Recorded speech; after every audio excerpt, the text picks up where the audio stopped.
Don't react. Just leave now, Shanice Brown whispered, leaning close enough to the Japanese man in the corner booth that her lips nearly brushed his ear. His hand shot out, fingers circling her wrist with surprising gentleness, as his entire body went still. Those dark eyes sweeping the polished dining room of Azure Heights, Los Angeles's most exclusive fusion restaurant. The wine list trembled in her other hand as she felt the heat of his attention shift from the menu to her face, then to the space beyond her shoulder. Before we jump back in, tell us where you're watching from. And if this story touches you, make sure you're subscribed, because tomorrow I've saved something extra special for you. Now let's continue. Her name was Shanice, a 26-year-old with amber eyes that missed nothing and dreams bigger than the tips she collected each night. For 2 years, she'd perfected the art of being present but unseen, serving appetizers to tech moguls and sake to men whose quiet conversations felt weighted with consequence. The man whose skin now touched hers was known to the staff only as Mr. Kenji, someone who arrived precisely at 8 p.m. every Thursday, always alone, always requesting the table that offered clear sightlines to every entrance and exit. But tonight, her careful invisibility shattered when she'd noticed the 4 men in expensive suits filtering through the service corridor, their movements too synchronized, their jackets cut to conceal what she knew were weapons. Kenji's grip shifted, his thumb pressing against her pulse point as if measuring her fear. "Tell me what you saw," he said, his accent slight but unmistakable, his voice carrying the kind of calm that made her heartbeat spike, because it suggested he'd been in situations like this before, many times before. To anyone watching, they might have been discussing the evening's specials, his hand on her wrist almost intimate as he tilted his head toward hers. Shanice felt reality fracturing around her, understanding with crystalline clarity that her simple warning had just dragged her across an invisible line she hadn't known existed. The ambient jazz playing through hidden speakers seemed suddenly distant as she forced herself to maintain eye contact, knowing that glancing toward the bar, where 2 of the men now stood, would give everything away. 4 men came through the back. They asked the kitchen staff about your table number. They're armed and they're positioning themselves. Her voice remained steady even as her mind screamed at her to run. Kenji released her wrist slowly, almost reluctantly, then placed a black credit card on top of the check presenter without looking at it. He stood with the kind of deliberate ease that came from absolute body control, his charcoal gray suit immaculate as he buttoned the jacket. 2 men she'd served earlier, men she'd assumed were ordinary patrons, rose from nearby tables, their casual demeanor evaporating as their hands moved toward concealed positions. "You've just made yourself a liability, Shanice," he said, reading her name tag before his gaze returned to her face with an intensity that made her breath catch. His hand found the small of her back, warm through the thin fabric of her uniform. "Which means you're now under my protection. You're coming with me." Before Shanice could form a protest, the sound of splintering wood erupted from the kitchen entrance. The first gunshot cracked through the dining room like a thunderclap, sending crystal stemware shattering and patrons screaming.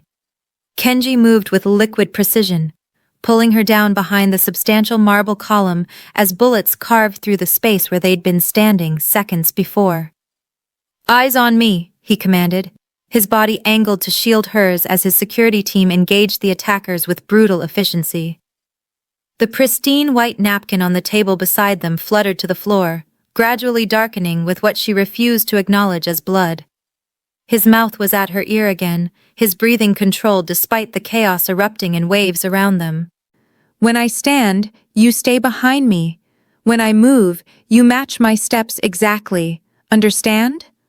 Shanice nodded, her nursing school training trying to catalog injuries around them, even as terror flooded her system.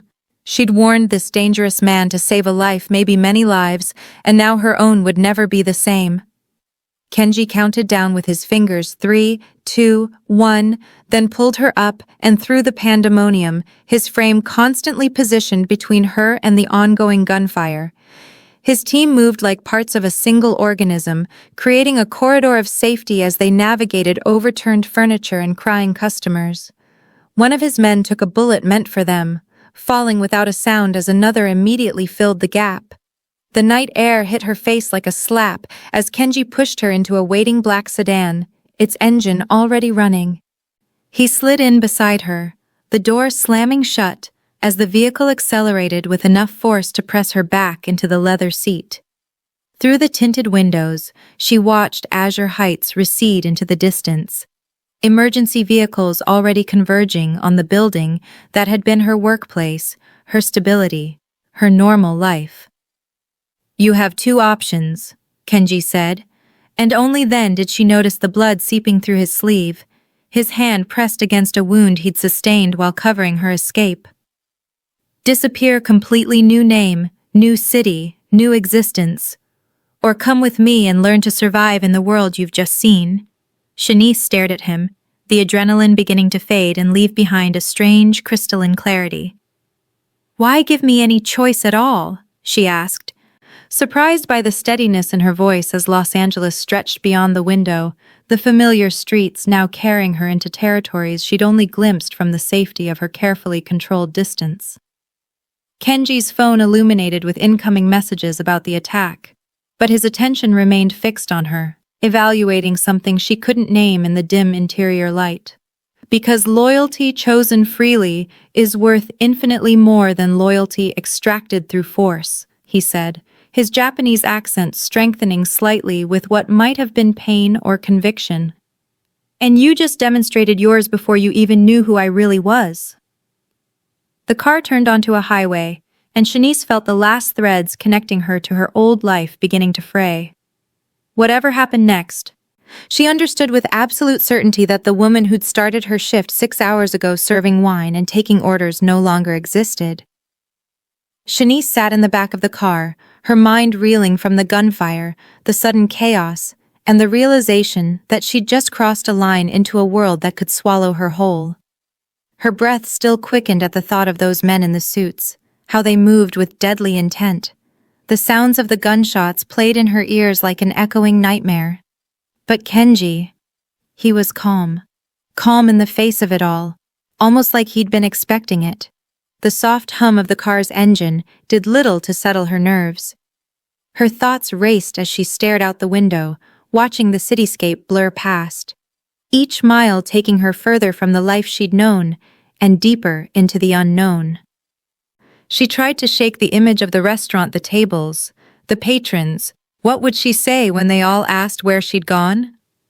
The men in suits had come for Akito Kenji, but with the gunfire that erupted, they had come for her too.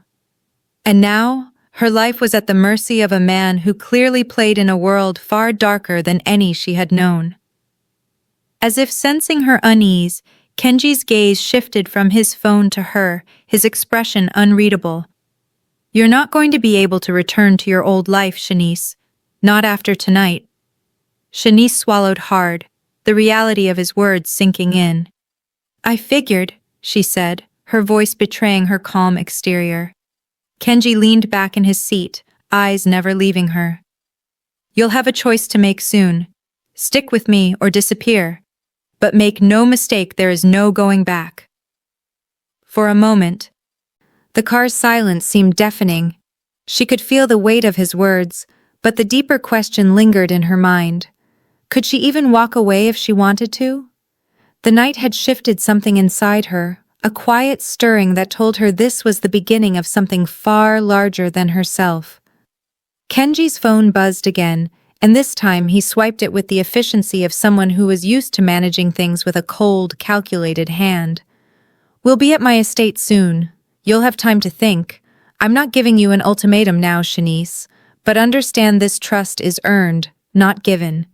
You just proved to me that you're someone I can rely on.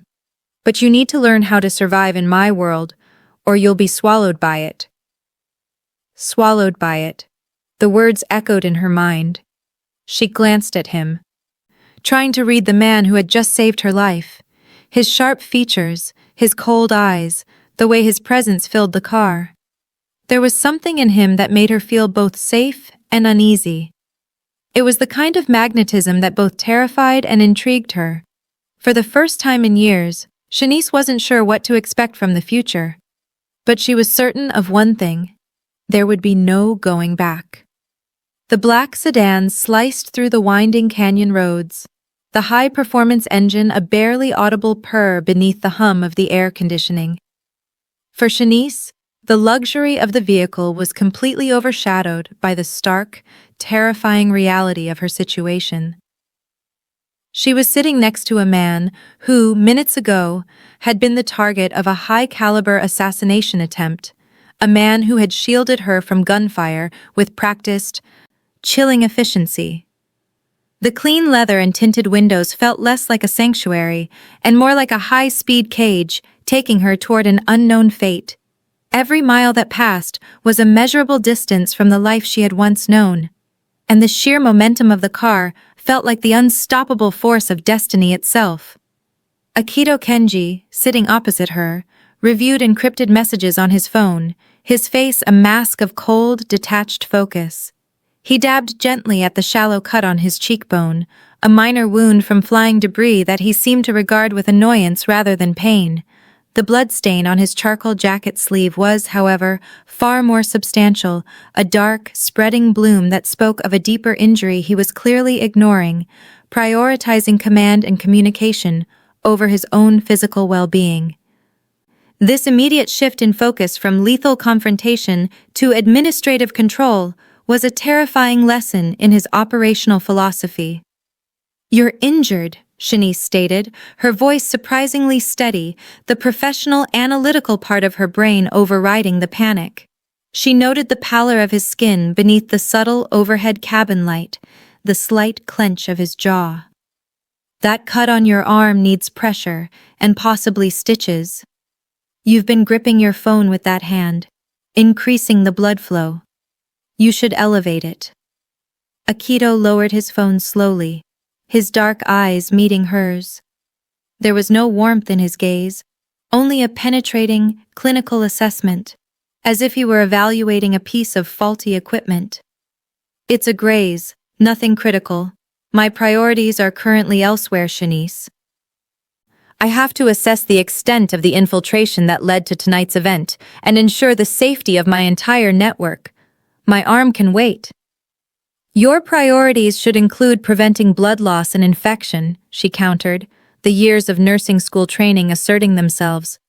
"If you refuse to apply pressure, at least let me tie it off. Continuing to bleed won't help your priorities. It will only lead to shock and slower reflexes, which would compromise your ability to lead this assessment."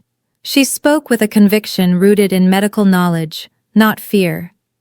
He paused, a flicker of something almost like surprise crossing his face before it vanished. He had expected hysteria, perhaps, or silent terror, or at best, useless frantic worrying. He had not expected a woman whose adrenaline was fueling a demand for basic, rational first aid. He extended his arm, still holding his composition, yet yielding to the inescapable logic of her argument. He recognized the value of efficiency, even in unexpected places. "The medical kit is under your seat," he said curtly. "Use the compression dressing." Shanice retrieved the kit. It was far more elaborate than any she'd ever seen, clearly designed for field trauma and emergency surgery, a testament to the brutal reality of his world. Working quickly and without touching his suit more than necessary, she carefully cut away the fabric around the wound. It was, as she suspected, not a graze. It was a deep slice across the forearm, likely from shrapnel or a very close bullet strike. The proximity of the injury suggested he had been dangerously exposed while shielding her. She applied a generous sterile dressing and tightly bound the arm with a compression bandage, her movements economic, precise, and entirely focused on the task. "You have excellent hands," Akito noted, watching her. He felt the firm, competent pressure of her touch, devoid of any nervousness. "Steady. Most people would be shaking too hard to do that right now. Your pulse rate suggests you are in distress, yet your motor skills are flawless." Most people don't see four men walking through a restaurant kitchen and immediately calculate their vectors and intent, Shanice replied, finishing the knot with a professional tug. She gathered the bloody remnants and pushed them into a biohazard bag she found in the kit. Your initial assessment of me was wrong, Mr. Kenji. I don't just notice things, I anticipate them. I process risk and vulnerability. That's why I'm here instead of bleeding out on a marble floor. I was already practicing triage before the shooting started. Akito leaned back, finally resting his injured arm, the tight bandage a stark white contrast against his dark attire. His lips curled into a faint, almost imperceptible smile that didn't reach his eyes, a silent acknowledgement of her acuity. Akito's realization had begun the moment she'd whispered the warning, but it was solidified now. He realized her observational skills were sharper than those of many of his own security analysts. She hadn't just seen the suits, she saw the synchronized movements and the cut of the jackets that concealed weapons, details that spoke of specialized training and lethal intent. Her calm demeanor, even now, impressed him more than any display of courage. Courage was cheap. Calm under fire combined with clinical analysis was a commodity he desperately needed. Akito, he corrected her, emphasizing the personal name. You are now far past the point of formality, and you are correct. My initial assessment was that you were a conscientious waitress who saw something coincidental. I see now you are an anomaly, a valuable one. The car turned off the highway onto a long, private drive flanked by colossal, stylized iron gates.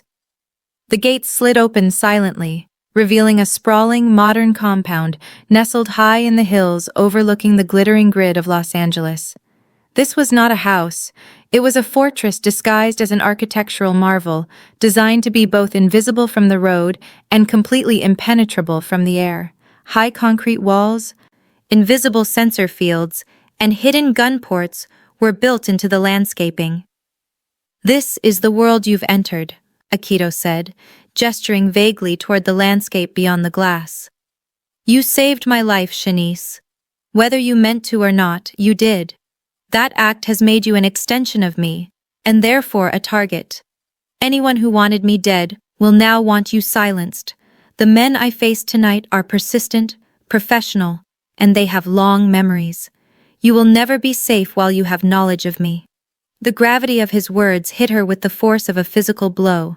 She hadn't just warned a man, she had indelibly inserted herself into a global conflict.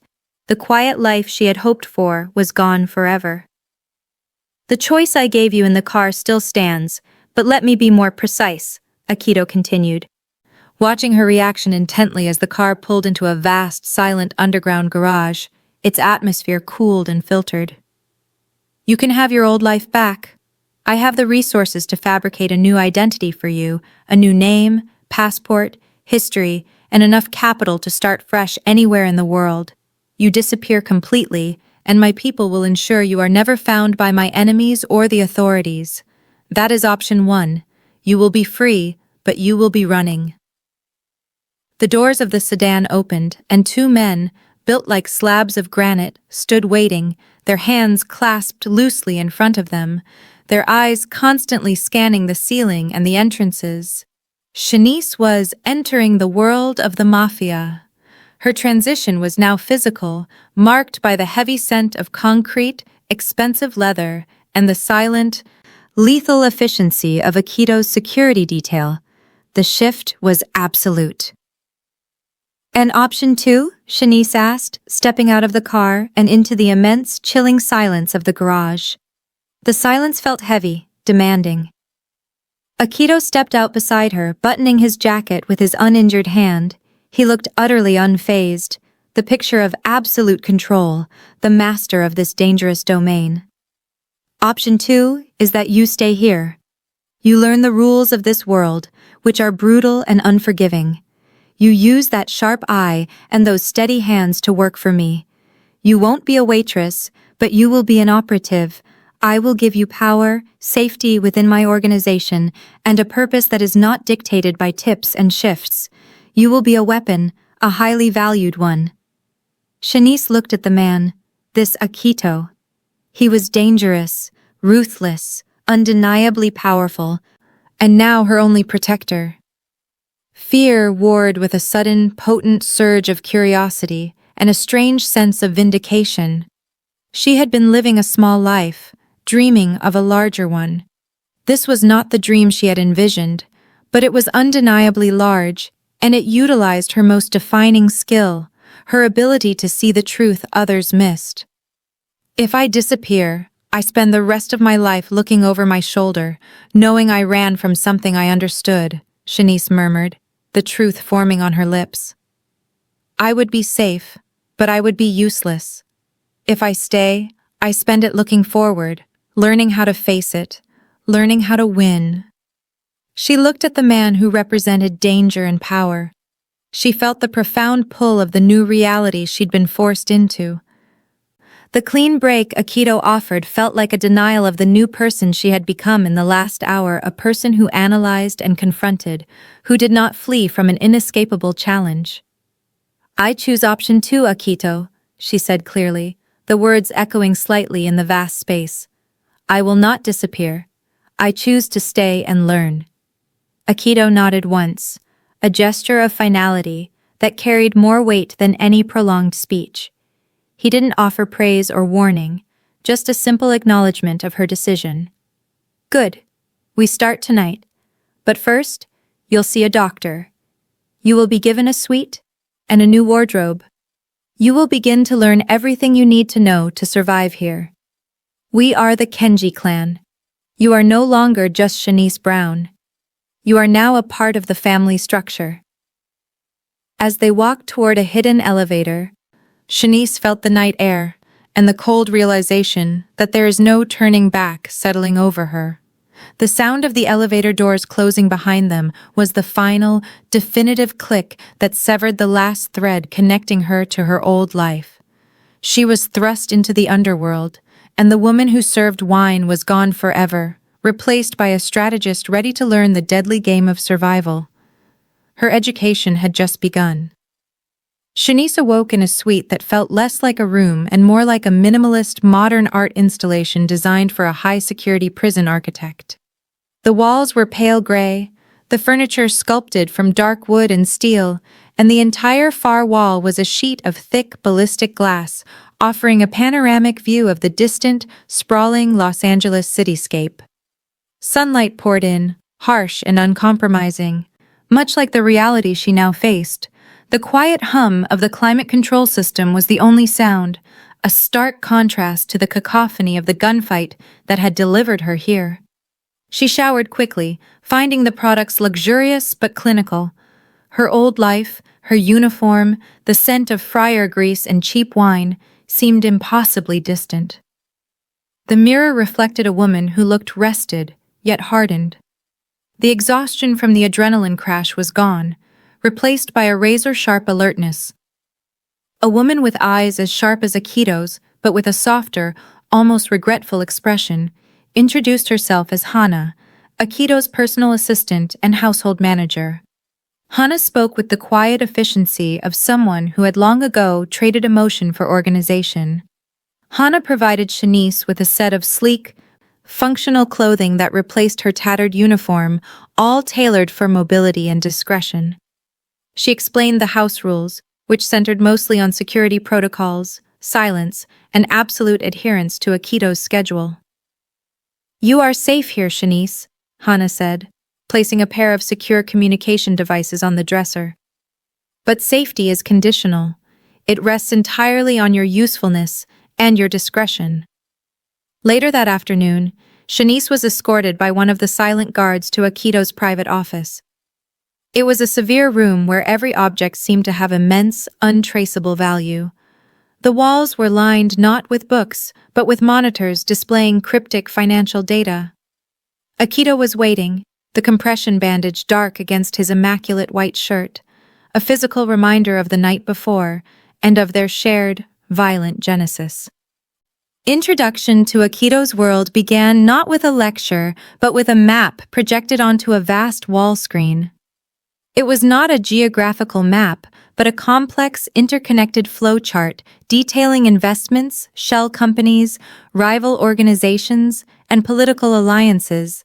It was a terrifyingly detailed blueprint of the modern global underworld.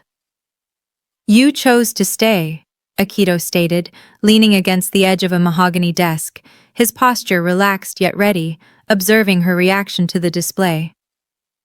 "My loyalty is absolute to those who demonstrate theirs to me, but loyalty is not enough. You must understand what you have joined and why those 4 men tried to bury me beneath a chandelier." He meticulously explained the Kenji clan. It was not merely a criminal organization. It was a multinational consortium operating seamlessly in the shadows and the light. He detailed the complex network of legal businesses such as shipping, international logistics, and high-end real estate that acted as powerful fronts for their true revenue streams. Information brokerage, cutting-edge technological espionage, and specialized high-risk security operations. The sheer scale of the operation dwarfed any of her former imaginings of the mafia.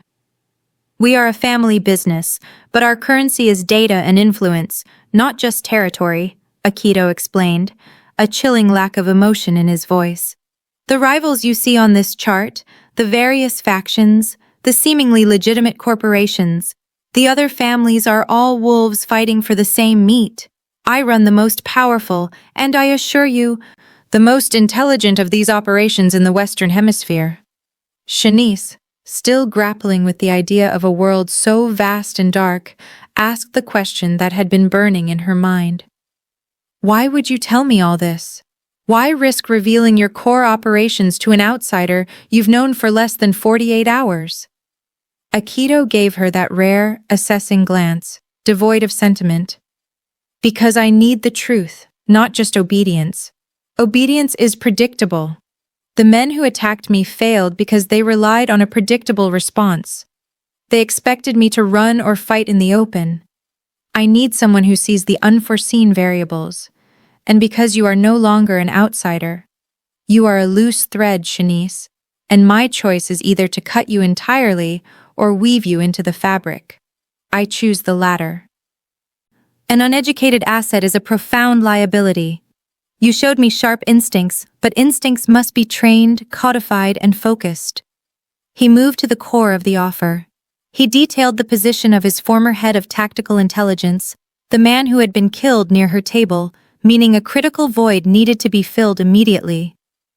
"Your calm analysis in a crisis, your capacity to process multiple pieces of visual information quickly, and your innate ability to remain objective when under stress, that is what I need. I need an eye that sees things my veterans miss because they expect the obvious. Your perspective is clean, it is untainted by the bias of our structure." Shanice felt a dizzying mix of fear and strange empowerment. She was being asked to become a part of something far darker than she imagined, a life dictated by ruthless efficiency and constant threat. She pictured her nursing school textbooks, her quiet apartment, the scent of antiseptic, all fading memories, now replaced by the metallic tang of fear and the promise of untold power. "What exactly would my role entail?" she asked, her focus narrowing. "I have no combat training, no experience in corporate sabotage." "Combat is for my soldiers," Akito replied dismissively. "You are a weapon of the mind. Your role is observation, assessment, analysis. You will be my primary strategic eye. You will learn to identify vulnerabilities in systems and people. You will be safe, but you will not be shielded. Safety here is earned by being dangerous, Shanice, by being the one who dictates the fight, not the one who merely survives it." As the realization set in, Shanice's connection to Akito deepened, forged not by affection or friendship, but by the shared crucible of that first gunshot. She relied on him for survival, and he relied on her for a clarity he seemed to lack in his immediate, compromised inner circle. The dynamic was chillingly transactional, yet undeniably powerful. The transformation begins the following morning. Her days became a grueling, intense schedule, unlike anything she had known. Her training was not initially physical. It started with her mind, stretching her already keen intellect to its absolute limit. A man named Sato, a compact, serious man with decades of military intelligence experience in multiple conflicts, became her primary instructor. He introduced her to complex pattern recognition software, taught her how to read subtle, near-microscopic changes in body language and facial expressions, and drilled her on memorization techniques designed for extreme duress. He used advanced simulations involving hostage negotiations and infiltration attempts, forcing her to process hundreds of data points simultaneously.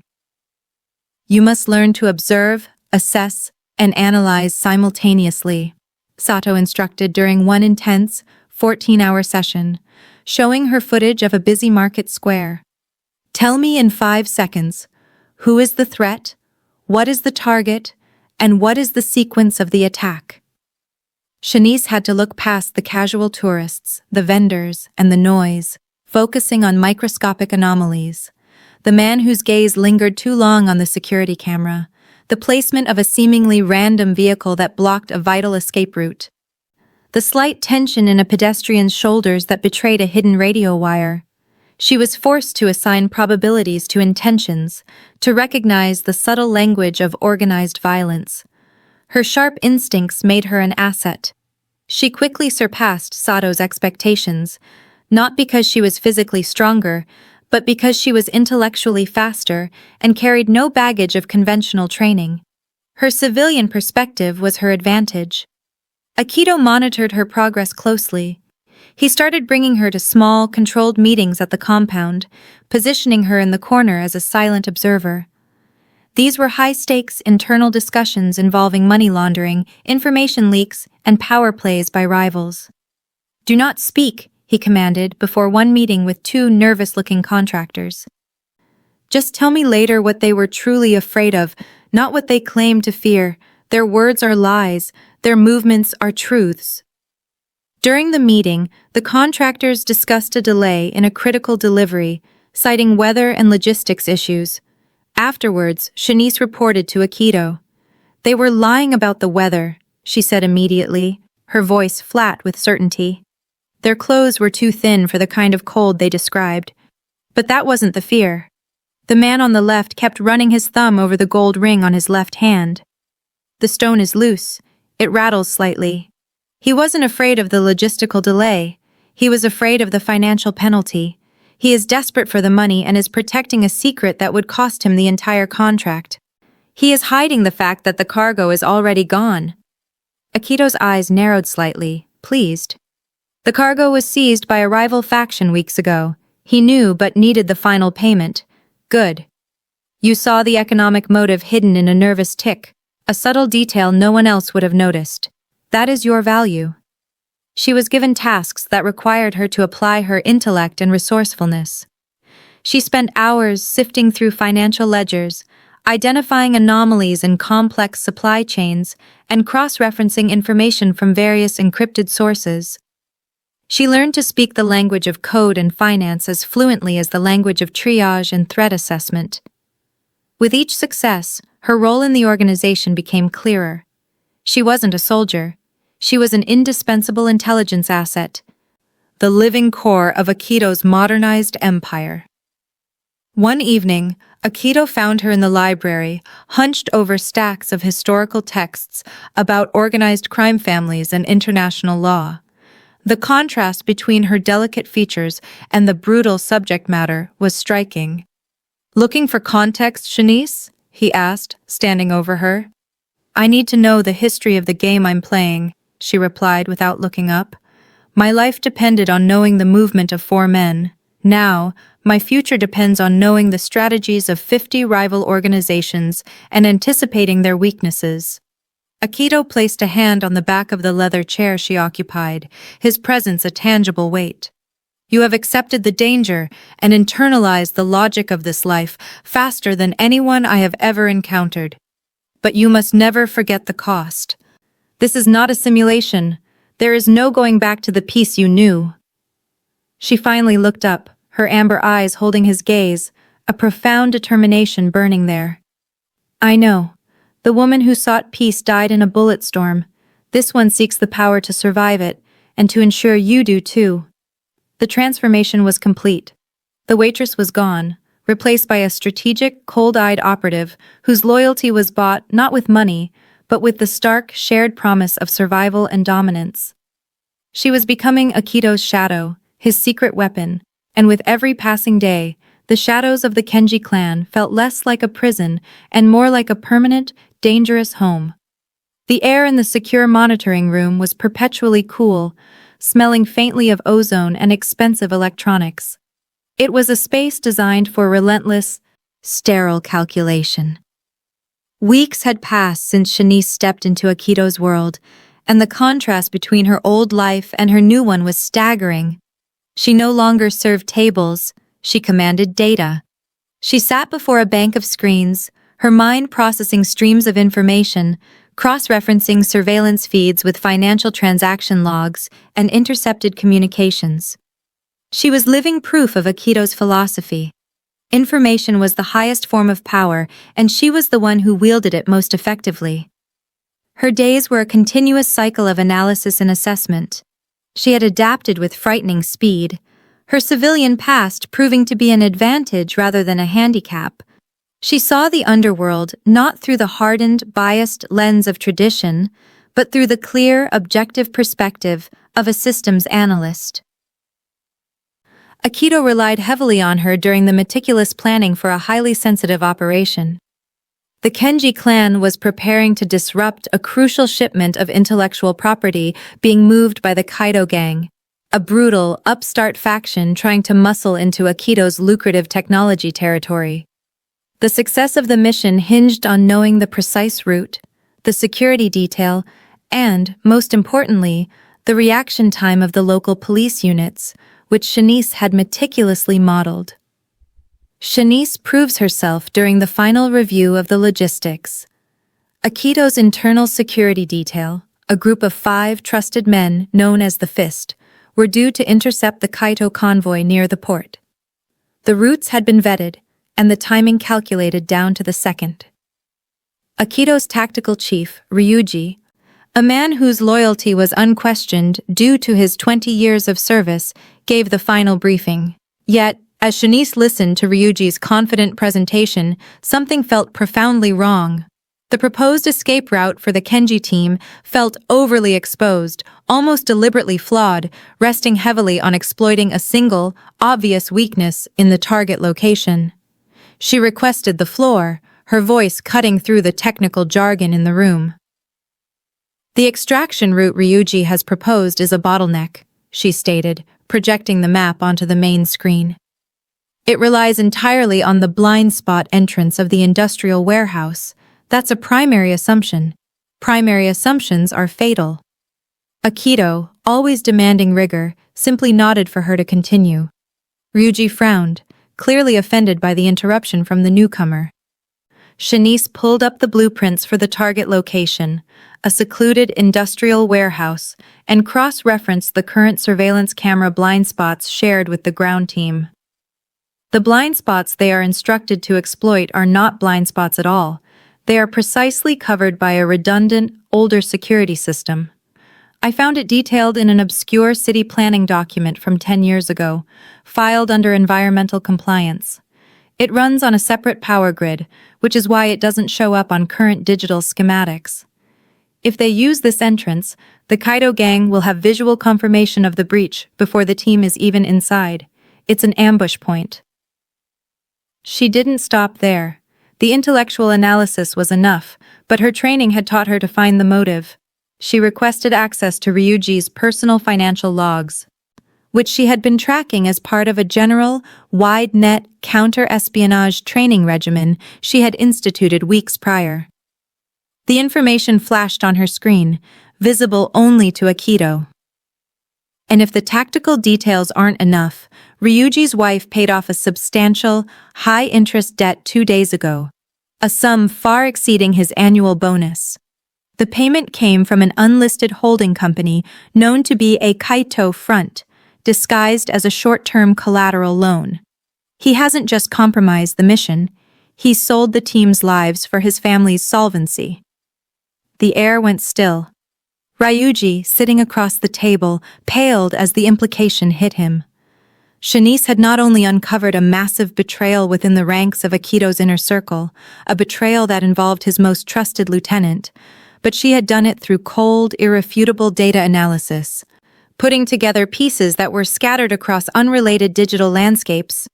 She alerted Akito in time, saving him and the operation from catastrophe.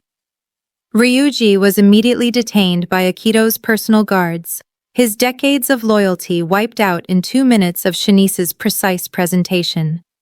The mission was rerouted and executed flawlessly, utilizing an entirely different, counterintuitive entry point that Shanice had identified. The Kenji clan secured the intellectual property, suffering 0 casualties. Shanice's actions proved her worth and solidified her role as one of Akito's most trusted allies. She had protected his life and his empire, all without firing a single shot. She was the one who saw the shadow behind the man. "You are invaluable," Akito said simply later that night, standing with her on the terrace overlooking the city. His usual cold reserve had cracked just enough to allow genuine, profound gratitude to show through. He had faced down external threats his entire life, but the betrayal from within was always the most dangerous, and she had neutralized it before it could take root. Akito began to trust Shanice with more sensitive information and tasks. He allowed her access to his inner sanctum, introducing her not as an analyst, but as his strategic consultant. A subtle elevation of status that protected her by giving her authority over much of the operational leadership. The danger surrounding them, however, only grew. The Kaito gang, wounded by the betrayal and the loss of the shipment, would be relentless in seeking revenge, and the betrayal proved that Akito's own network was vulnerable. He tasked Shanice with a full-spectrum deep dive into his remaining inner circle, a task he would have never delegated to anyone else. It was an act of complete trust, demonstrating that he valued her objective truth more than any manufactured familial loyalty. A growing connection became an undeniable undercurrent to their work.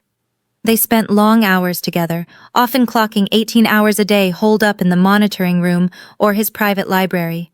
The tension between them was a palpable thing in the small, confined spaces. Akito's cold, calculated nature was a perfect foil for Shanice's quiet power. He was a force of nature. She was the calculating mind that charted the course of the storm, often predicting his reaction before he articulated it. Akito, always controlled, found himself relying on her presence, her objective analysis serving as the only true check on his own power. She never pandered, never agreed just to appease him. She challenged his assumptions, always backing her challenges with irrefutable data. He started to share personal details with her, not soft disclosures, but explanations of the brutal logic that had shaped him since childhood within the Kenji family structure. He trusted her judgment, sought her opinion on matters that went far beyond logistics, and found himself relaxing his guard in her presence. It was a terrifying vulnerability for a man who lived and died by absolute control. Shanice, in turn, saw the man behind the terrifying facade. She saw the immense, relentless burden of command, the constant threat of death, and the absolute solitude of his position. She respected his ruthless efficiency, but was deeply drawn to the flickering humanity he reserved only for her. She found herself watching him, noting the subtle shifts in his jawline when he was concentrating, the way his Japanese accent deepened when he was under stress, and the rare, exhausted slump of his shoulders when he thought he was alone. Their relationship became increasingly complicated. It was an intellectual, professional bond forged in the heat of survival. Yet the lines between loyalty and attraction began to blur, becoming dangerously entangled. They were united by the knowledge that they were the only 2 people in the world who could be completely honest with each other and survive the aftermath. One night, while reviewing security protocols for a new safe house, They were leaning over a massive, illuminated holographic map. Their hands brushed over the control panel as they both reached for the same marker. The brief, accidental touch sent a jolt of awareness through both of them, instantly shattering the detached, sterile atmosphere of the room. It was electric, profound, and profoundly disruptive. Akito pulled his hand away immediately, his eyes darkening as he quickly regained his composure, his breath hitching almost imperceptibly. "Focus, Shanice," he commanded, his voice tight, rougher than usual. "I am focused," she replied, her own voice steady, refusing to back down from the charged moment. She knew the connection was mutual. It was dangerous. It was a potential weakness they could not afford in this world. Yet it was growing stronger with every shared late night, every averted disaster, and every moment they relied on each other to stay alive. They had stepped from professional partnership into a perilous intimacy. "That kind of distraction is unacceptable," Akito stressed, turning away slightly to mask his expression. "It compromises the mission." "No, Akito," Shanice countered, her voice low and challenging. "What is unacceptable is pretending that the person who just saved your life and your empire, the only person you trust, is merely a colleague. That is a tactical lie. We have bypassed that stage. We are a force multiplier for each other that cannot be compartmentalized." They were partners in crime, protectors of a dark empire, and increasingly, two people struggling to maintain a purely professional distance when the fires of attraction had been lit by the very danger they shared. The deeper they plunged into the underworld, the more their personal gravity pulled them together. The silent, powerful acknowledgement of their connection was perhaps the greatest risk they had yet chosen to take. The tension in the mobile command van, a soundproofed, customized tactical vehicle parked 3 blocks from Rosetta's, Los Angeles' newest exclusive dining destination, was a physical, almost crushing weight. The interior was awash in the low glow of holographic screens and status indicators. Shanice sat amidst the glowing displays, her focus absolute, her mind running faster than the processors humming around her. Tonight was the ambush at Rosetta's. Though the initial plans involved complex, high-stakes negotiations, not overt violence. Akito was inside, surrounded by a minimal security detail necessary to maintain the facade of peaceful diplomacy. He was facing 2 high-ranking representatives of the Sonata Group, a powerful rival faction he was attempting to absorb without plunging the underworld into a catastrophic, costly war. The stakes were astronomical. A failure here meant total destabilization and potential war with every major player in the city. Shanice's role as an observer was once again crucial, but it had evolved.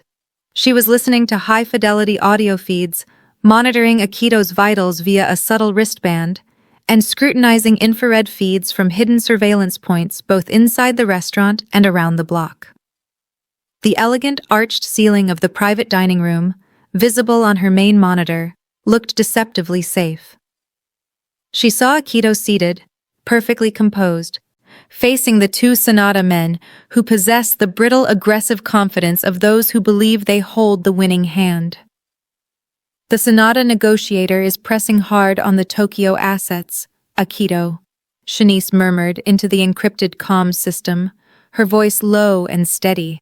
She was relaying tactical information, maintaining the illusion that she was an external strategic advisor, though she was rapidly becoming the central, intuitive nervous system of his entire operation.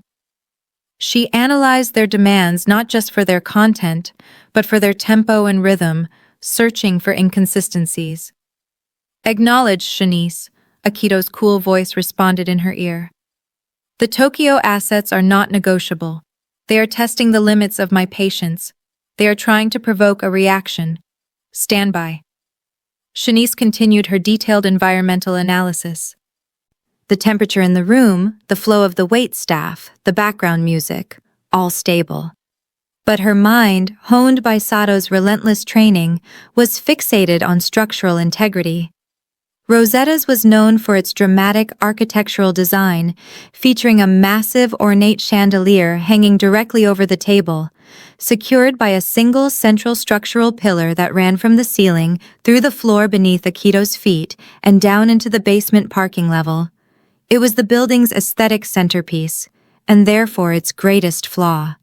She switched her focus to the building management feed, a signal Akito had paid heavily to access, overriding local security controls.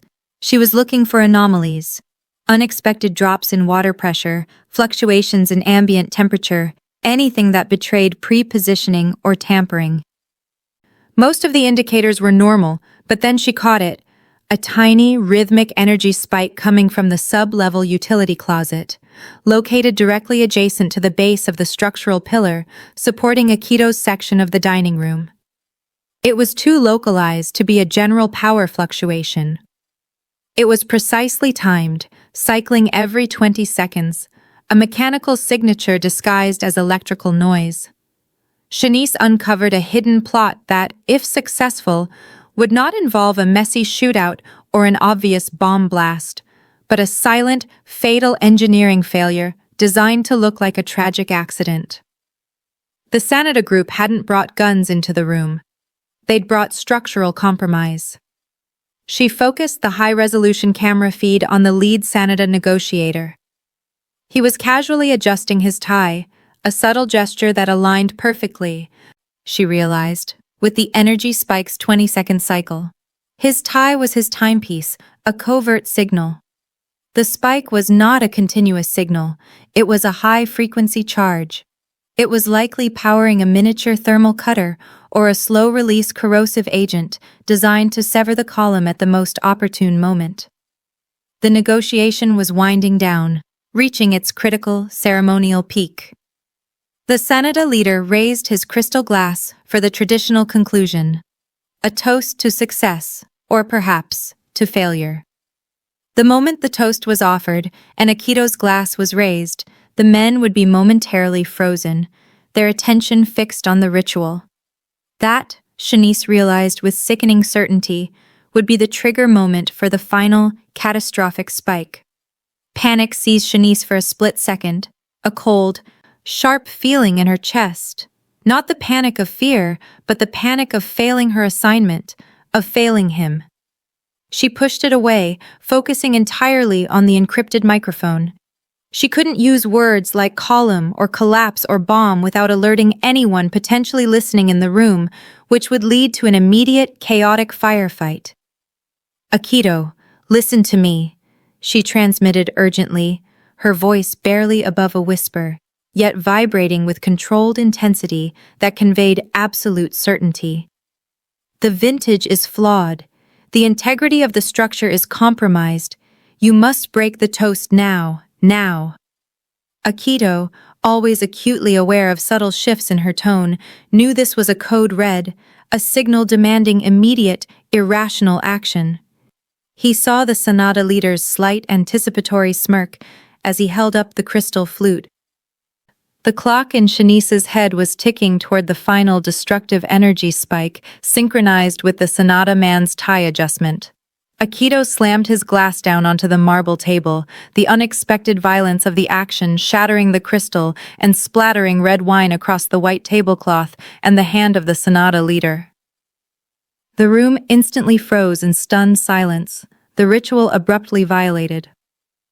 "I will not negotiate with cowards who plot a cheap, calculated end to their enemies," Akito announced, his voice lethal and carrying across the room, providing the necessary distraction. He stood instantly, ignoring the blood and wine. "The deal is off. We leave." Akito's security detail moved with synchronized speed, covering their principal as they backed toward the main exit, their hands resting inside their jackets. The Sanada men, momentarily confused by the sudden, aggressive shift from diplomacy to open hostility, could only stare, their own covert plans now useless. As Akito passed the structural pillar, he gave a subtle, almost imperceptible nod to his chief guard, a silent order to investigate the base immediately. As Akito's car sped away, Shanice, watching the exterior feeds, saw a minor disturbance, followed by a frantic surge of movement near the service entrance. Then, the whole section of the restaurant he had just vacated buckled with a horrific, grinding sound. The massive chandelier crashed down, precisely where Akito and the Sonata men had been sitting moments before. The power of the collapse was total. Shanice leaned back in her chair, a deep, shuddering breath escaping her. She sensed danger and alerted him in time, saving the operation from catastrophe and, more importantly, saving Akito's life. She had beaten an enemy who didn't even know she existed, defeating their most sophisticated plan with pure analysis. Later, back at the secure compound, Akito stood alone with Shanice in his office. His jaw was tight, and the customary coldness of his demeanor was fractured, revealing a raw, intense core. He didn't speak for a full minute, only staring at her, a profound gratitude mixed with something far more dangerous in his eyes. "The base of that pillar was cut halfway through," he finally said, his voice low and raspy.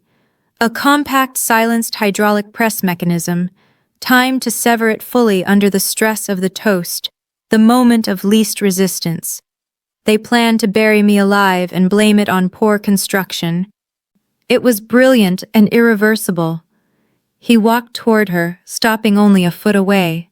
The proximity was startling, erasing the last vestiges of the professional distance they usually maintained. "You didn't just save my life, Shanice. You saved the Kenji clan from decapitation and chaos. You saw the intent hidden in electrical noise and a timepiece on a man's wrist. You were the only one who saw it, the only one I listened to." This moment marked a turning point. Akito's gratitude was clear, but it was now laced with a deeper, more urgent understanding of Shanice's role. She was no longer an analyst, no longer merely an asset. She was an essential, irreplaceable part of him. She had proven she was the most valuable thing he owned. "When you spoke, I didn't question you for a second," he admitted. The vulnerability in the statement astonishing for a man who delegated nothing but execution. "I acted purely on the confidence in your voice. I trusted you with everything." "I saw the signature, Akito," Shanice replied, her own heart pounding a frantic rhythm against her ribs. The adrenaline crash was making her body tremble, and she felt dangerously exposed under his intense gaze. "I wouldn't have risked the chaos unless I was certain. I assigned the probability of structural failure at 98%.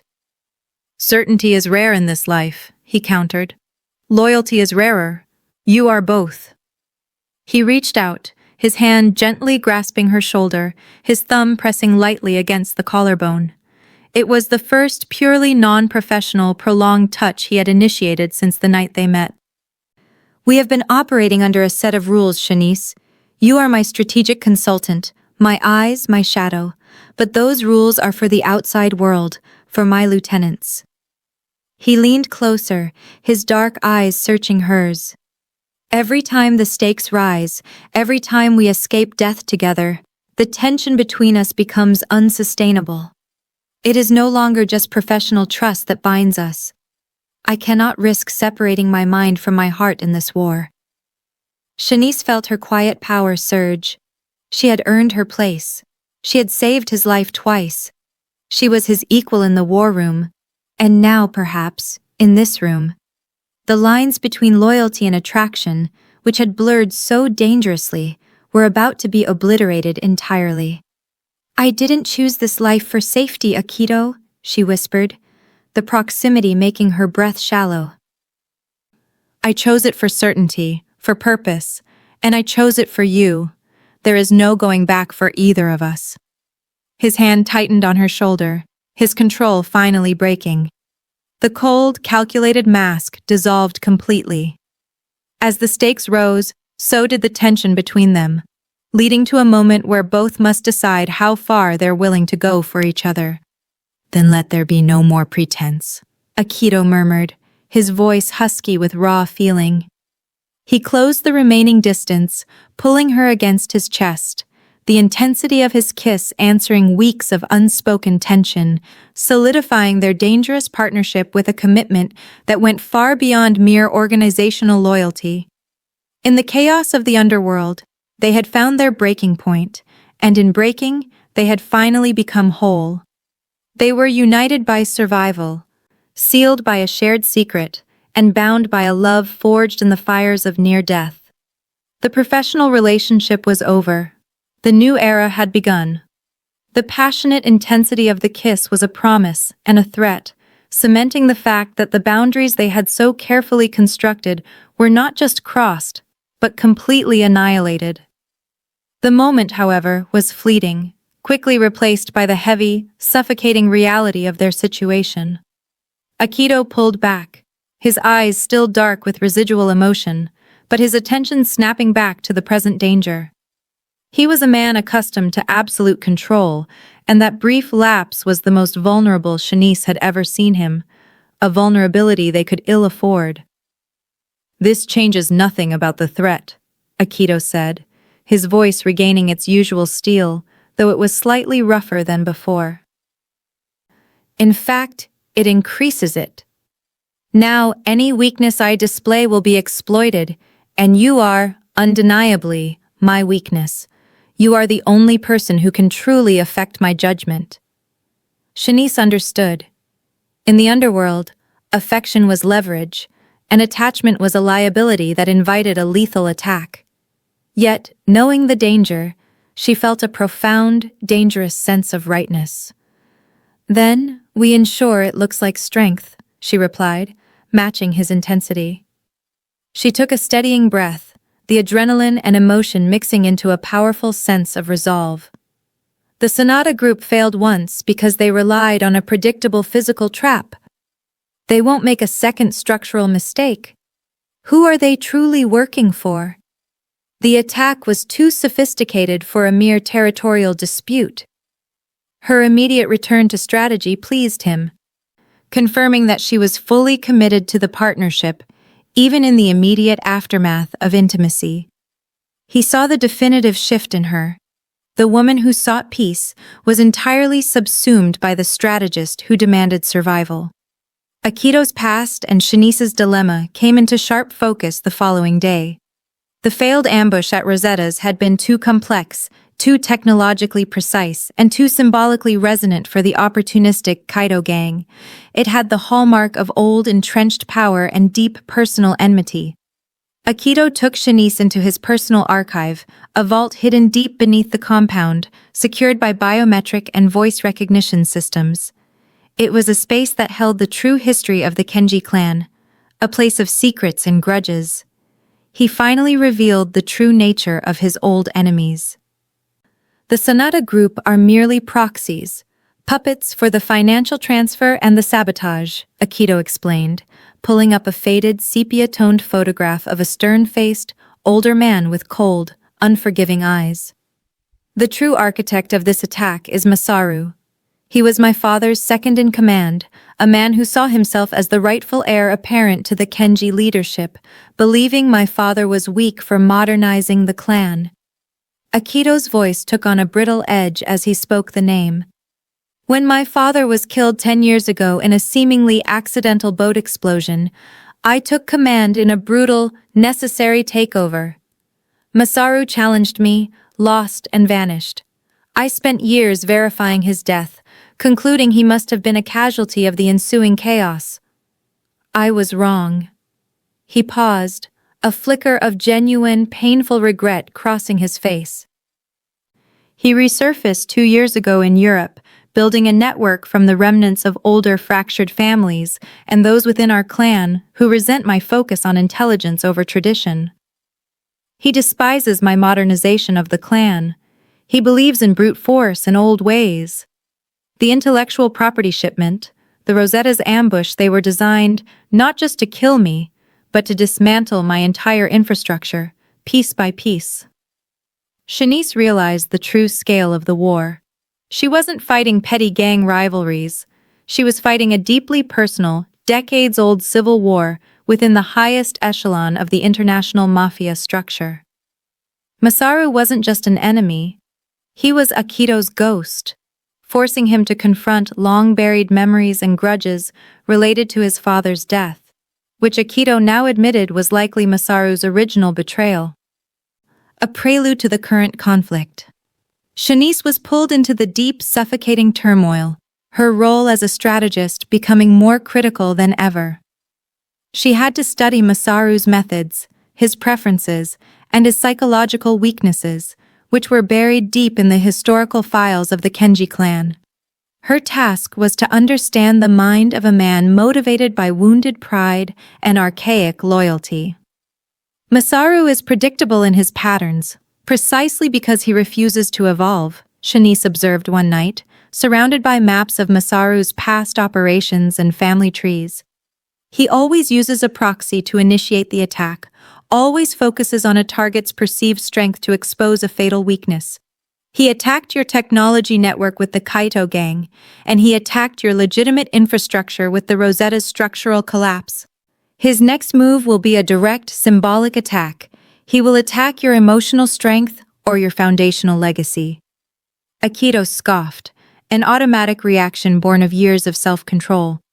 My emotional strength is irrelevant. I keep my emotions removed from my decisions. My only foundation is the clan's continued dominance. You don't, Shanice challenged gently, pointing to the faded photograph of his father. You are driven by the ambition to honor your father's legacy and surpass it. To prove that your modern way is superior to the old guard's savagery. Masaru knows that. He will attack a symbol of your past or a connection you hold dear, something that will force you into an emotional and therefore predictable reaction. As Akito dealt with his own ghosts, wrestling with the painful memories of his succession and the moral compromise involved in running a criminal enterprise, Shanice was forced to decide whether she could trust him fully. The man she was falling for was stained by violence, revenge, and a history she could barely comprehend. Could she truly commit to a life where death was a professional hazard, and the man she loved was the most wanted target in the international underworld? She saw the darkness in him, but she also saw his absolute commitment to his own, strangely ordered sense of morality. She felt the pull of Shanice's growing feelings for Akito complicate everything. She saw the immense weight of his responsibility, the relentless pressure that had forged his cold facade. In their shared, intimate moments, away from the monitors and the danger, she saw the exhausted man beneath the impenetrable mask, and that vulnerability deepened her attachment, morphing respect into something far deeper and more binding. But the darkness was insidious. She started noticing the world differently, seeing threats in crowds, running constant internal threat assessments, and anticipating betrayal in every interaction. The rush of victory, the power that came with knowledge was exhilarating, but the cost was her soul's peace. She had traded her future as a nurse for a life of perpetual war, a war that now felt personal. She caught herself checking the locks on doors she knew were already triple secured, or analyzing a passing pedestrian's gait for concealed weapons. Her mind was constantly alert, constantly scanning. The exhaustion of constant vigilance was immense. One afternoon, Akito found her in the observation lounge, hunched over a steaming cup of tea, staring out at the distant city skyline, which was usually a source of fascination for her. "What is it?" he asked, his voice softer than usual, sensing her internal debate. "I am trying to remember what normal felt like," she admitted, placing the cup down with exaggerated care. "Did I ever just look at the city and think, that is where I live, instead of, that is where the targets and the threats are located? I feel like I'm becoming one of them. Cold, calculated, always waiting for the strike." Akito stepped behind her, placing his hands on her shoulders, offering a rare moment of comfort, his touch a physical affirmation of their bond. "That is the price of awareness. You can't unsee the shadows once you know they are there. But you are not them. They act on greed. You act on objective logic. This life is slowly consuming you. You must decide if you can live in this dark world or if you need to walk away now, before Masaru finds a way to exploit our connection. I would protect you if you chose to run. If I leave, I condemn you to fight Masaru without your best defense, Shanice stated, turning to face him, the gesture defiant. You will revert to relying on predictable men who will fail you again. And if I leave, I become exactly what I swore I wouldn't be, a runner, a ghost. I will spend my life wondering where the next attack is coming from. She took his hand, her gaze resolute. I am in. But know this, Akito. If Masaru tries to attack your emotional strength, he will fail. Because I am not your weakness. I am the intelligence you never had, the stability you lacked. We find him, and we end him, before he ends us. I will be the shield that keeps your personal history from destroying your future. Her commitment was absolute. She was no longer just his strategic ally. She was his co-conspirator, ready to dive deeper into the abyss of the Kenji clan's shadows. The past had cast its shadow, and Shanice was stepping into it, hand in hand with the man who was both her protector and her greatest danger, utterly resolved to survive and conquer the shadows. The cost was immense, but the shared purpose was undeniable. The revelation of Masaru's involvement injected a chilling clarity into the operations of the Kenji clan. Akito tightened his security perimeter, relying almost exclusively on Shanice's threat assessments, acknowledging that the primary threat wasn't external, but internal. Masaru's reach wasn't just through rival gangs. He had sleeper cells and sympathizers deeply embedded in Akito's organization, ready to exploit the slightest sign of weakness. The entire Kenji structure was in danger of imploding from within. The family was restless. Akito's modern intellectual approach to crime contrasted sharply with the old guard's preference for brute force and tradition. Masaru, representing that brutal tradition, offered a compelling narrative to those who felt left behind by Akito's reliance on technology and data analysis over sheer intimidation. They saw Shanice, the outsider, the analyst, as the most tangible symbol of Akito's betrayal of the old ways. Betrayal. Within the family began not with explosions, but with a series of subtle, paralyzing failures. Minor security breaches, a cascade of misplaced documents, delays in vital information transfer, faulty surveillance reports started plaguing the organization's high-level logistics. Each breach was small enough to be dismissed as incompetence, yet Shanice recognized the deliberate, escalating pattern. Someone was preparing the battlefield for Masaru's return by systematically confusing Akito's decision-making apparatus. The focus fell onto Akito's cousin, Kenshin, a territorial head known for his unyielding ambition and his thinly veiled resentment of Akito's leadership, whom he viewed as too cerebral and weak. Kenshin controlled the vital West Coast shipping network, a highly profitable operation that Masaru desperately wanted to disrupt to starve Akito of resources. Kenshin's historical data showed erratic periods of both extreme loyalty and extreme insubordination. A classic profile of an opportunistic player. Shanice, operating in the shadows of the Central Command Hub, spent 72 grueling hours meticulously analyzing Kenshin's digital footprint and his recent communication logs. She found no direct link to Masaru, confirming Kenshin wasn't a soldier for the old guard, but discovering something potentially more devastating. Kenshin was preparing to stage an opportunistic coup. He was systematically diverting crucial assets and skilled personnel to his control, intending to declare autonomy from the Kenji clan and seize the entire West Coast operations the moment Masaru's inevitable large-scale attack occurred. His plan was to profit from the civil war, emerging as a powerful neutral force. She presented her findings to Akito in the dead of night, projecting a complex flowchart detailing the illicit transfer of assets disguised as asset reallocation for security upgrades. The air in the office was cold, heavy with the weight of her discovery. He's not working for Masaru directly, Shanice explained, tapping the screen that displayed Kenshin's movements and communications.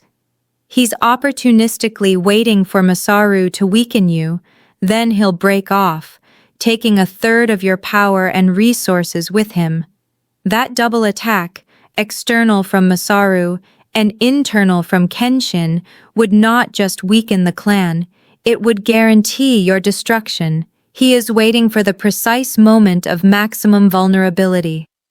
The gravity of the situation was immense. Kenshin was family, and betraying family, even necessary betrayal, carried a terrible price, one that fractured the very foundations of the clan structure. A power struggle within the family forced Shanice to make a choice: align herself fully with Akito or betray him to survive. Shanice knew that if Kenshin succeeded, he would view her as a direct threat to his leadership, an outsider, and a threat to the traditional structure he represented. Her survival demanded that she choose Akito, but the choice felt heavier than pure self-preservation. It was a commitment to the destruction of his family line in the name of his own dominance and, implicitly, hers. She had to steel herself for the internal violence Akito would authorize. "We move now," Akito decided, his face cold, his voice devoid of regret or hesitation. He grasped the immense scope of Kenshin's deception instantly. "If Kenshin waits for Masaru, he is already dead to me. He is a liability I cannot carry. We hit him where it hurts most, his control over the docks. Shanice, you will draft the counter-strategy. I need a plan that is surgical, decisive, and minimizes internal bloodshed. We need to appear strong to the elders, not desperate." Rival factions within Akito's organization began to make moves as word of Kenshin's descent subtly circulated. Clan elders, sensing blood in the water and fearing a return to the chaotic succession period years ago, began positioning themselves, waiting to see if Akito could put down the rebellion without inviting Masaru to claim the spoils. Shanice had to navigate the treacherous waters of loyalty, deception, and survival, knowing every word she spoke could be interpreted as a political move. She devised a brilliant, bloodless counter-move.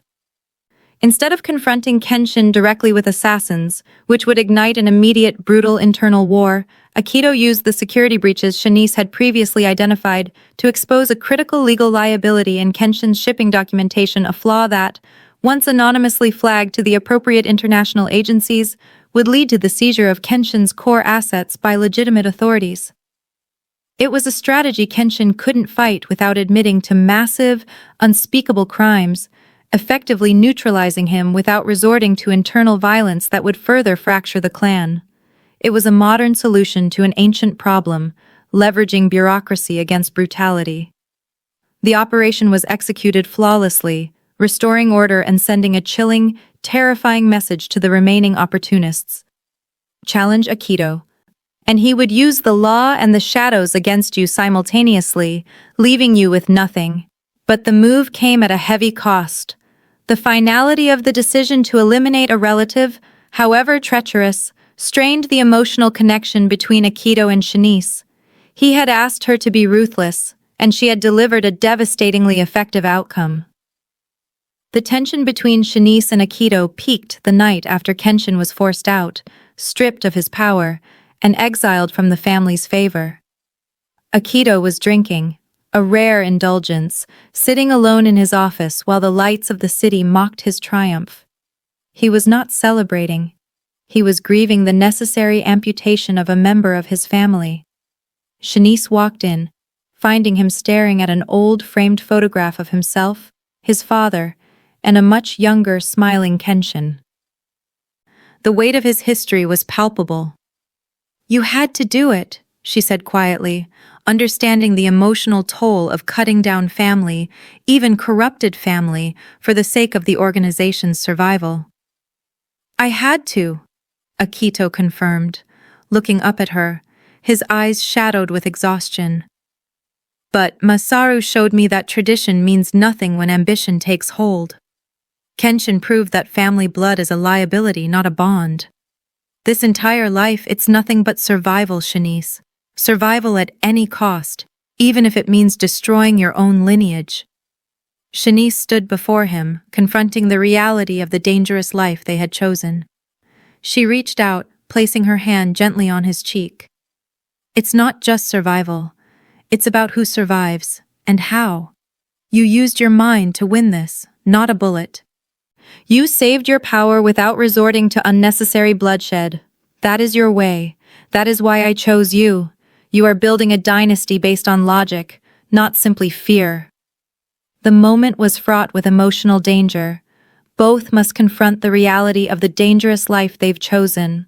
They were bound by necessity, strengthened by mutual intellect, and tied by a consuming attraction that was both a comfort and a profound danger. If I lose myself to this darkness, Shanice, Akito said, his voice raw, catching her hand and bringing it to his lips. If I become nothing more than a paranoid dictator, you must promise me you will leave.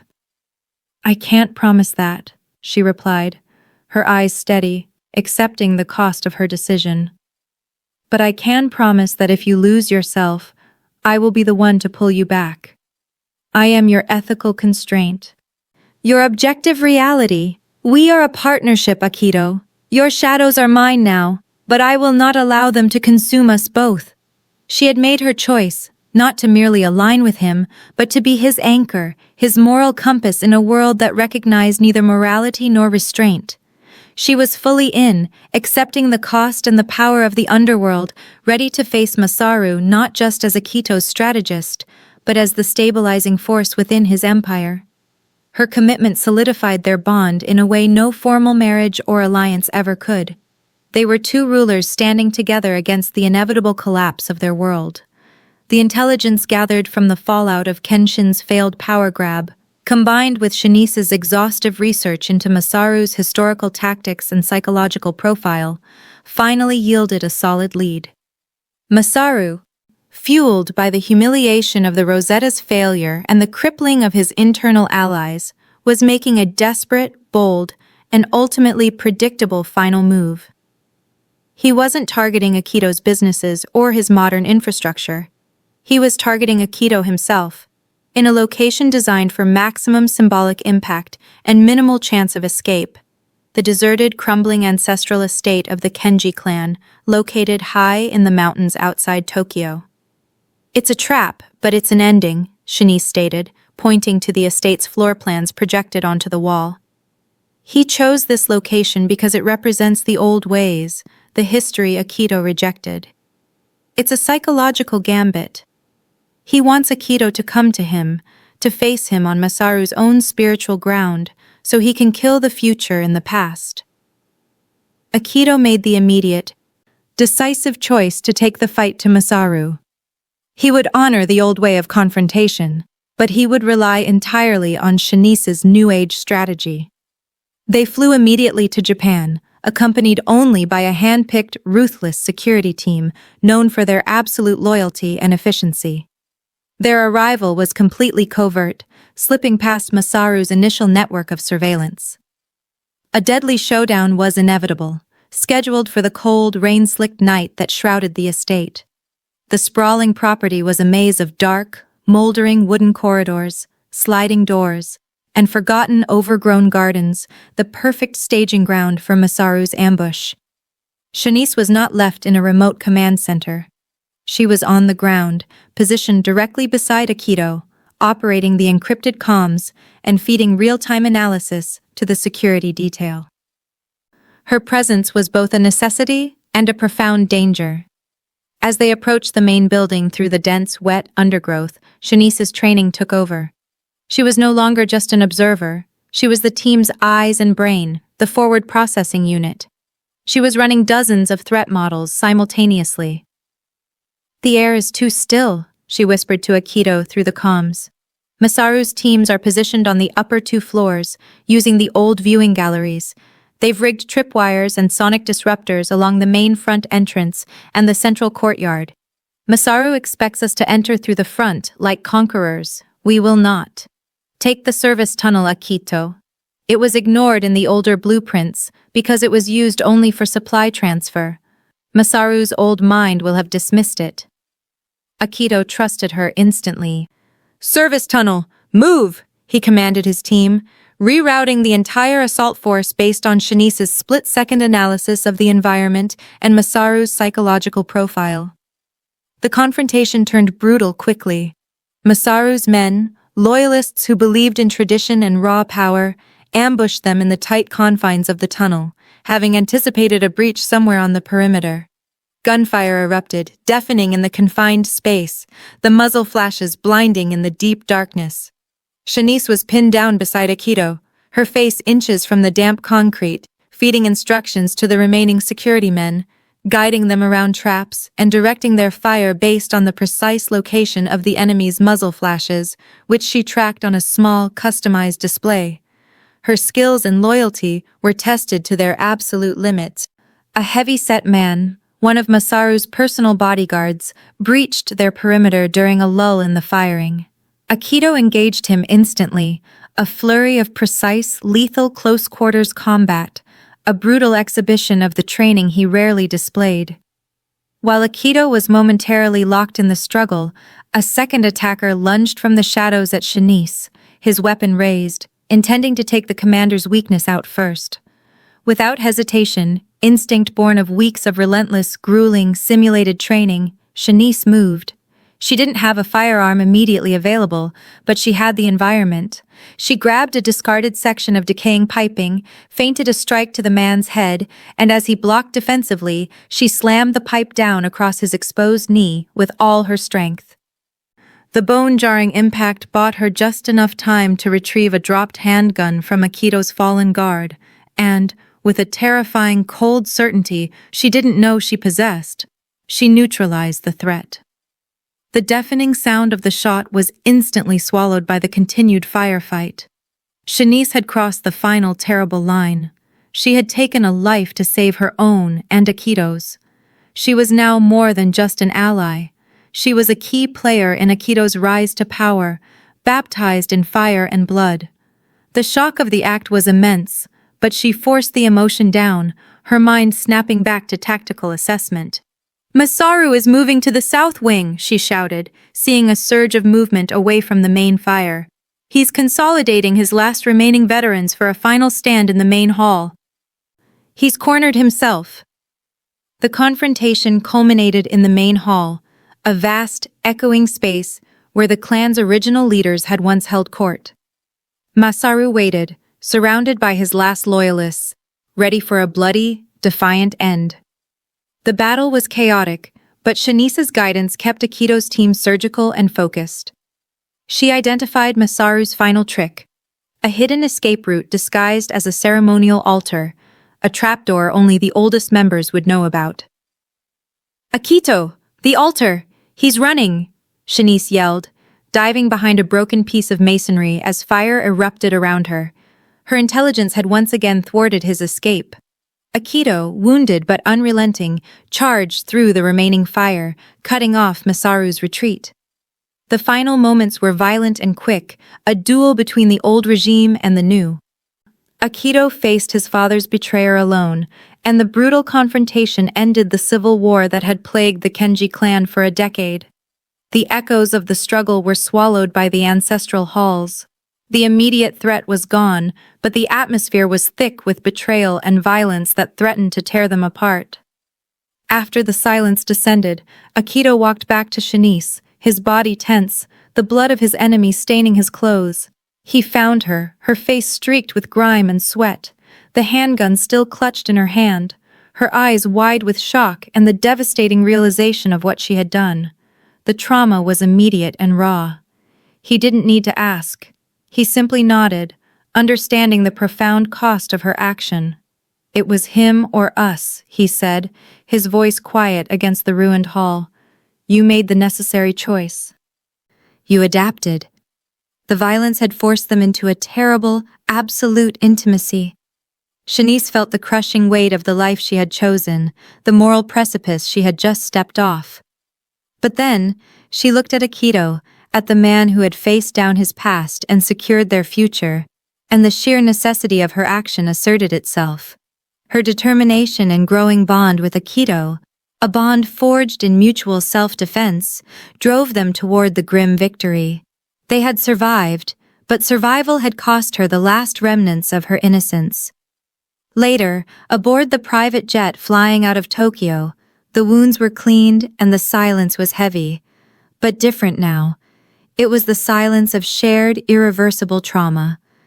Akito sat beside her, his hand wrapped tightly around hers, a constant physical anchor. "You saved me in that tunnel," he said, staring at their joined hands. "You became the weapon I needed you to be. You used your intellect to find the tactical solution and your will to execute the defense. I have never known such loyalty, such dedication to survival." "I did what had to be done," Shanice replied, her voice flat, the horror of the night still fresh, but the resolution unshakable. "I protected the system, Akito. I protected our future." Akito lifted her chin, forcing her to look at him, her amber eyes burning with a terrifying new light. "This is the reality. There is no clean way out. But we won. And because of you, the Kenji clan is unified under my control, stronger than it has ever been. Masaru's old world is dead. Ours has begun." He was establishing the new hierarchy, the new order, and her permanent, elevated role within it.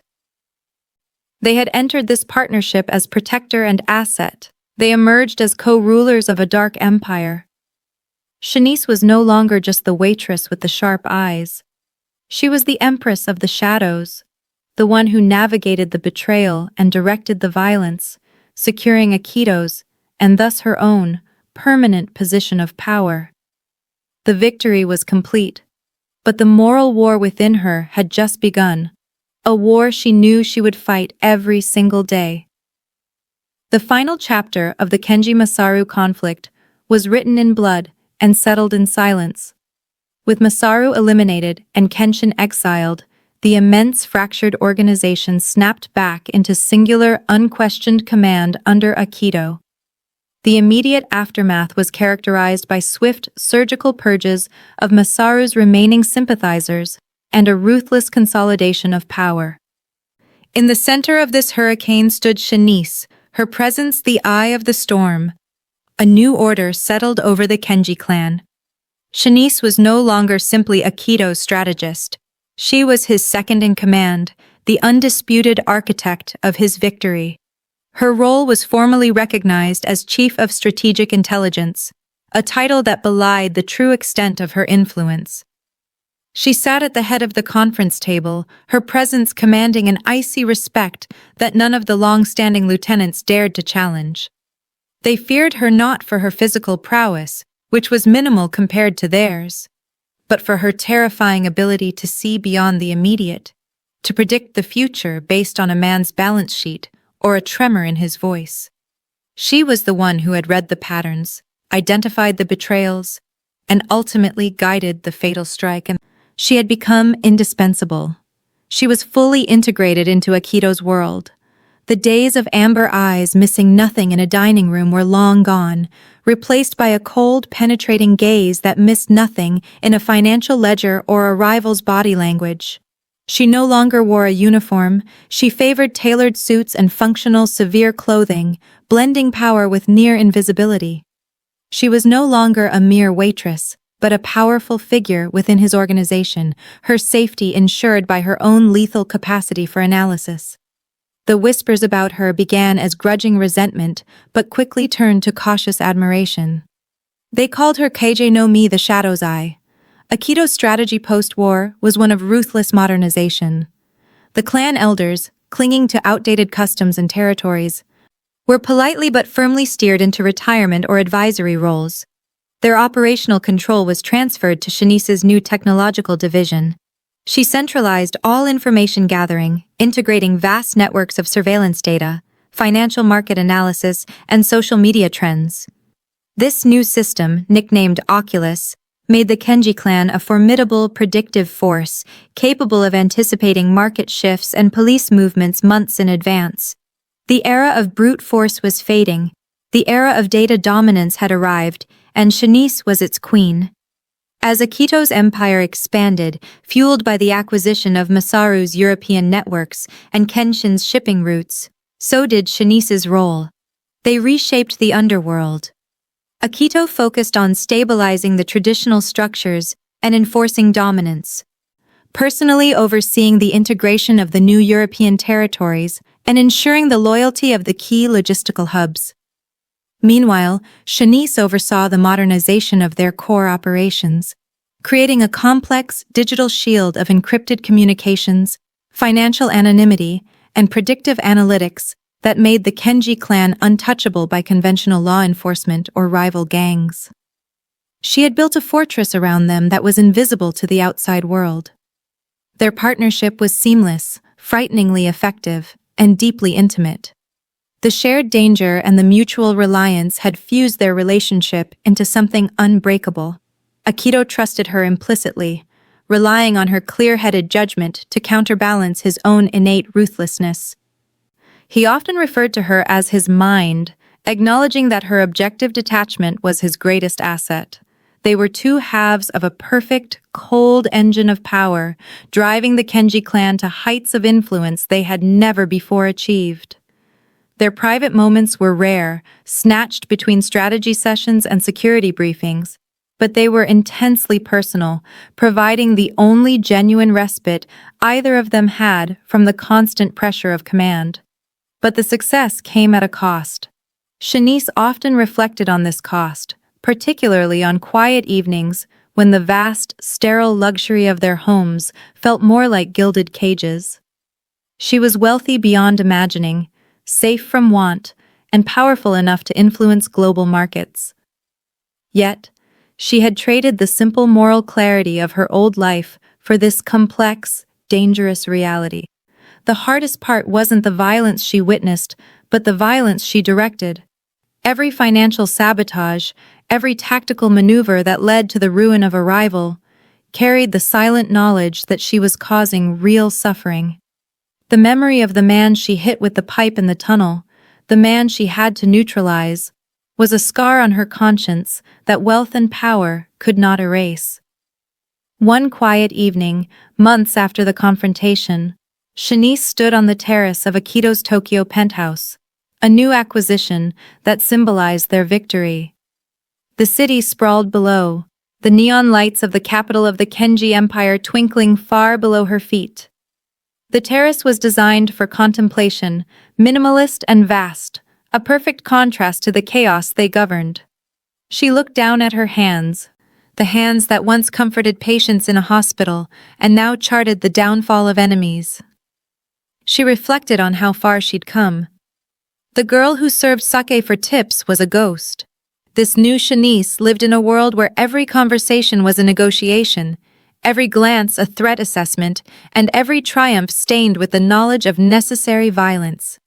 Her instinct for self-preservation had mutated into an instinct for corporate and strategic dominance.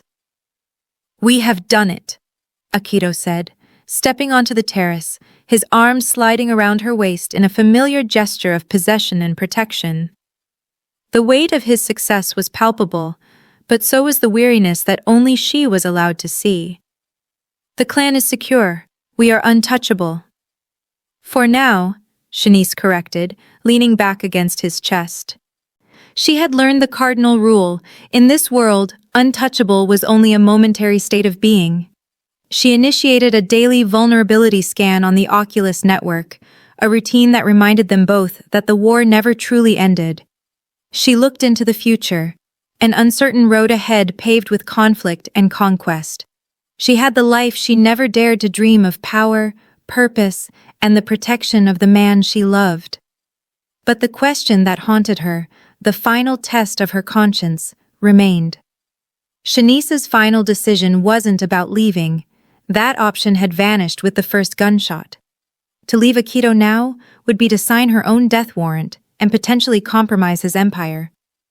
It was about whether she could truly survive in Akito's world without becoming completely consumed by its darkness. Could she maintain the intellectual and moral distance needed to keep her soul intact? Had she become too entangled in the darkness to ever escape? She remembered a line from one of the nursing ethics texts she'd abandoned. Primum non nocere. First, do no harm. She laughed, a dry, humorless sound.